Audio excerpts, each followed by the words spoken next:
Bienvenue à l'Organe, le premier magazine en français de CUTV. Je suis Clément Lechat. L'Organe est une institution de l'Université Concordia qui existe depuis 2006 et célèbre les étudiants francophones de l'université en leur donnant la parole. Et CUTV est la plus ancienne station de télévision communautaire au Canada. Merci de regarder ce troisième épisode. Précédemment, on a parlé d'agriculture urbaine et des élections provinciales, et ça a donné lieu à des conversations super intéressantes. Alors, j'espère que tu vas encore plus apprécier celle qu'on va voir aujourd'hui sur la crise du logement. C'est le problème qui impacte le plus notre communauté étudiante, et pour nous aider à comprendre la crise du point de vue des étudiants, nous accueillons Karine Ballet, une étudiante finissante en économie à Concordia. Bonjour Karine. Bonjour Clément. Merci d'être avec nous aujourd'hui sur l'Organe. Tu peux me dire quelques mots sur toi avant qu'on commence? Bien sûr. Alors, comme tu l'as dit, je m'appelle Karine Ballet. Je suis en dernière année d'économie dans la faculté d'arts et de sciences. Je suis originellement, je viens du Togo, en Afrique Mhm. de l'Ouest. Et donc, ça fait maintenant 4 ans que je suis à Montréal et j'ai toujours été fascinée par les problématiques sociales et dont le logement étudiant. Merci beaucoup. Et comme tu le sais, à Montréal, il y a 200 000 étudiants. C'est vraiment un chiffre énorme. Et on compte 35 000 étudiants internationaux comme toi. Et 4 universités sont au centre-ville, là où les prix de l'immobilier sont vraiment les plus chers. Toi, raconte-nous un peu de tes galères de logement et ton expérience à la résidence universitaire La Note de Bois. Alors, c'est vraiment une longue histoire. Quand je suis arrivée, en fait, en tant qu'étudiante internationale, je ne connaissais pas le marché locatif à Montréal. Donc, je ne savais pas quels étaient les bons quartiers, quels étaient les prix de logement qui étaient raisonnables et aussi quelles étaient les pratiques en termes de logement. Est-ce qu'il fallait faire un dépôt? De combien de temps il fallait le faire pour le dépôt?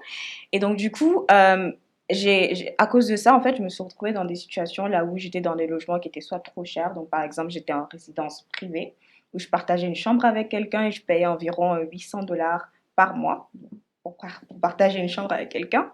Et, ou bien je me suis retrouvée en fait à vivre dans des quartiers qui étaient plus familiers, donc plus familiaux, donc pas vraiment adaptés aux réalités des étudiants, ou bien à payer des loyers quand même assez élevés alors qu'il y avait certains services qui n'étaient pas inclus dans le loyer.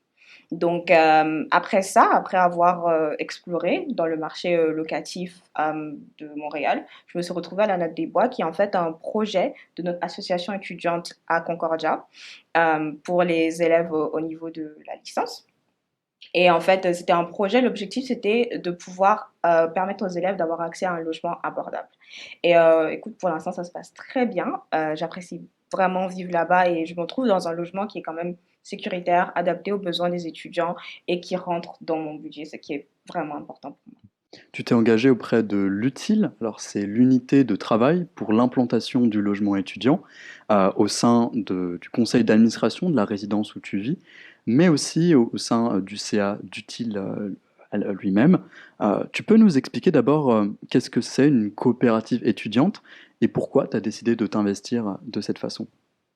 Alors, coopérative étudiante. Alors, comme le mot l'indique, une coopérative, en fait, c'est une association d'étudiants qui vont se mettre ensemble pour atteindre un objectif commun.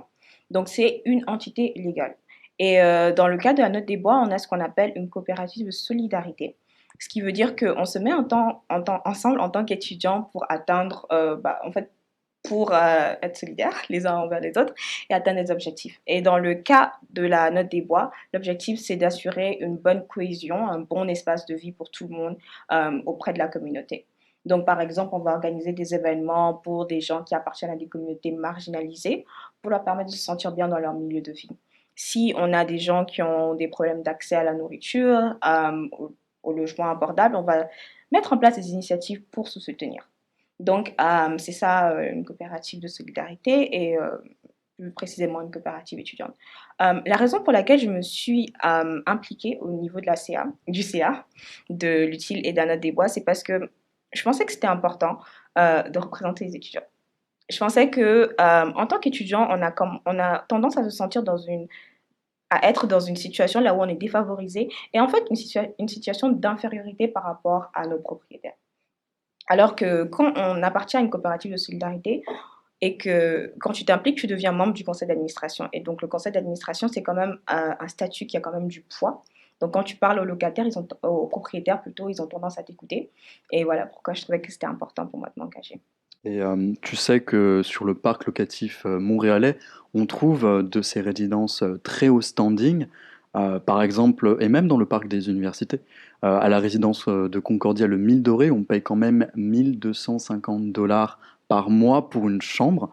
À la citadelle de McGill, ça peut aller jusqu'à 1700 $ le mois.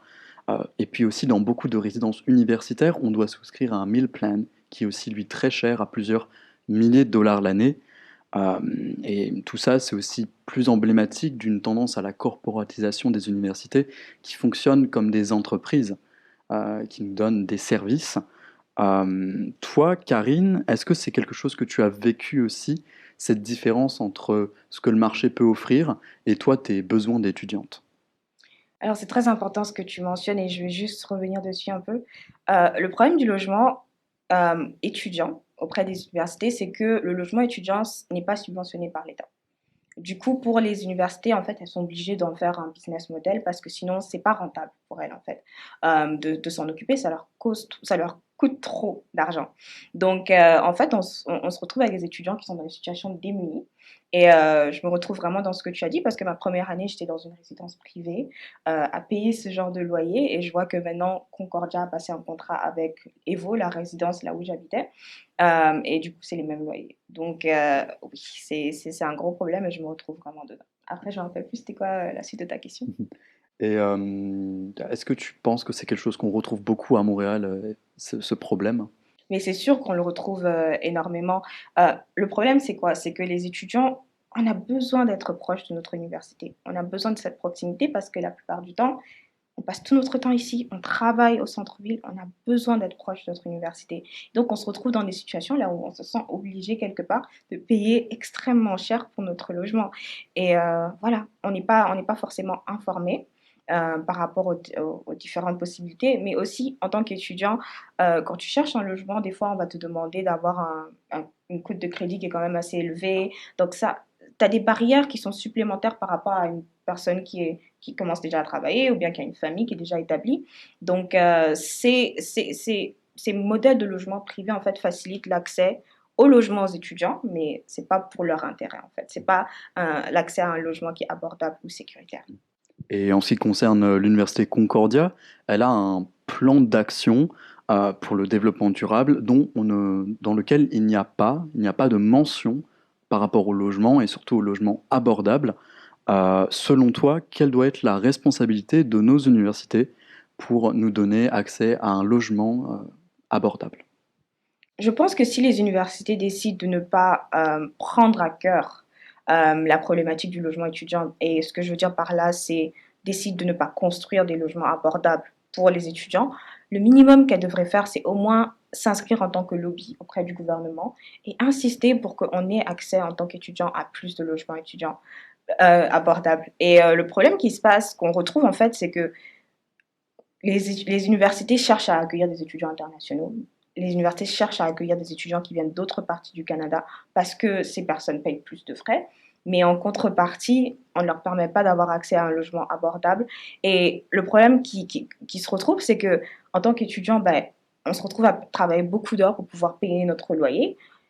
Mais quand tu vas à l'école, tu as quand même envie d'avoir de bonnes notes, de bien performer. Et quand tu te retrouves à devoir travailler un nombre d'heures incalculable parce que tu dois payer ton loyer, ben, c'est du travail, c'est des heures de travail que tu n'arrives pas à mettre dans ton travail scolaire.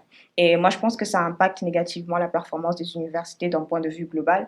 Et donc, en tant qu'université, ben, elle devrait chercher à s'assurer que la problématique du logement abordable soit prise à cœur, que les étudiants n'aient pas à s'inquiéter du logement. Et je pense en faisant ça, on pourrait s'assurer d'avoir de meilleures universités. À Concordia, c'est quand même près de 50% de la population étudiante qui est étudiant international, c'est quand même énorme. Et c'est quand même dommage de voir que notre université ne prend pas plus à cœur, comme tu le disais, nos problématiques de logement. Oui, Mm. totalement d'accord avec ça. Et du coup, comment dire, toi, à la résidence où tu habites, tu payes 750 $ par mois.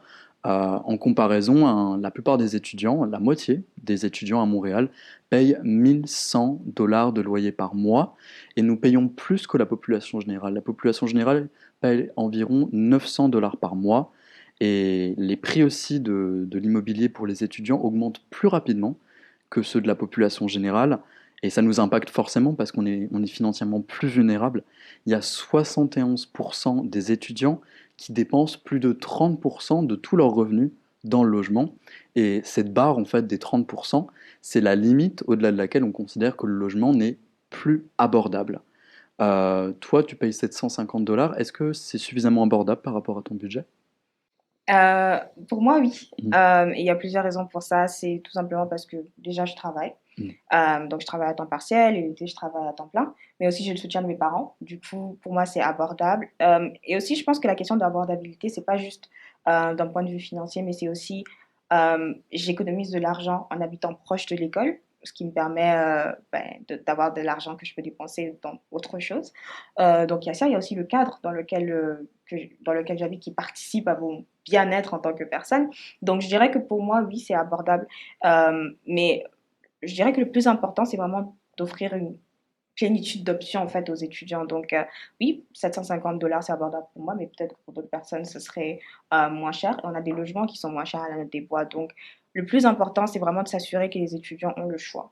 Et c'est ça le problème. Tu mentionnais, toutes les statistiques qui montrent qu'on paye plus que les autres et en tant qu'économiste, je suis obligée de mentionner qu'en économie, on a le concept de la demande qui est inélastique et donc ce que ça veut dire, c'est que peu importe si tu augmentes le prix, la demande sera toujours là et c'est ça qui se passe avec les étudiants. On a besoin de logements et on a besoin de logements qui est proche de l'université parce qu'à part d'entre nous, on n'a pas de voiture.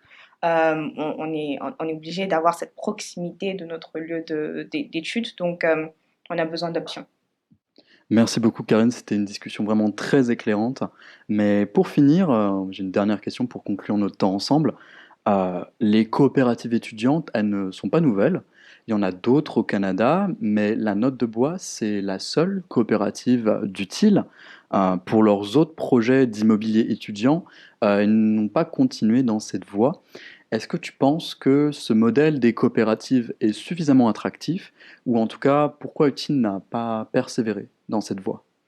Hem, Honnêtement, je ne suis pas exactement sûre. Je dirais que pour Utile, c'était de l'expérimentation. Et pour avoir été sur le conseil d'administration de la Note des Bois, je sais que c'est pas facile d'administrer un conseil d'administration parce qu'on parle quand même d'une entité légale et donc quand tu as, des étudiants qui graduent assez rapidement et donc qui restent pas, hein, pendant assez longtemps pour, s'assurer d'une bonne succession auprès d'une entreprise, beh, c'est assez compliqué. Donc je pense que c'est peut-être l'une des raisons pour laquelle, l'UTIL n'a pas continué dans ce modèle, c'est parce que c'était vraiment intensif, auprès, en termes d'engagement que ça demandait, pour les gens qui participaient à ce type de projet. Donc je pense que ça ne veut pas pour autant dire qu'il faut se décourager. Il faut continuer à innover dans l'espace et je reviens à ce que je disais précédemment, on a besoin d'options.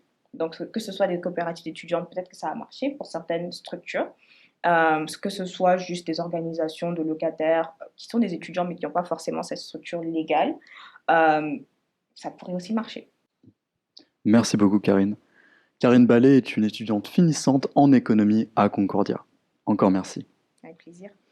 Et c'était le troisième épisode de l'Organe, le magazine vidéo de la communauté francophone de Concordia, produit ici, au studio de CUTV, sur le campus de l'Université Concordia, au centre-ville de Montréal. Notre émission sœur Local 514 a aussi plein de contenus intéressants sur la crise du logement ou sur plein d'autres questions de justice sociale. Tous les liens sont en description. N'hésite pas à laisser un pouce, à partager la vidéo et à laisser un commentaire. Tu peux aussi retrouver CUTV sur Instagram, Facebook, Twitter et TikTok. Tous les liens sont en commentaire. Ne manque pas notre prochain épisode de l'Organe, il arrive très bientôt. Je suis votre hôte Clément Lechat et je vous dis à la prochaine.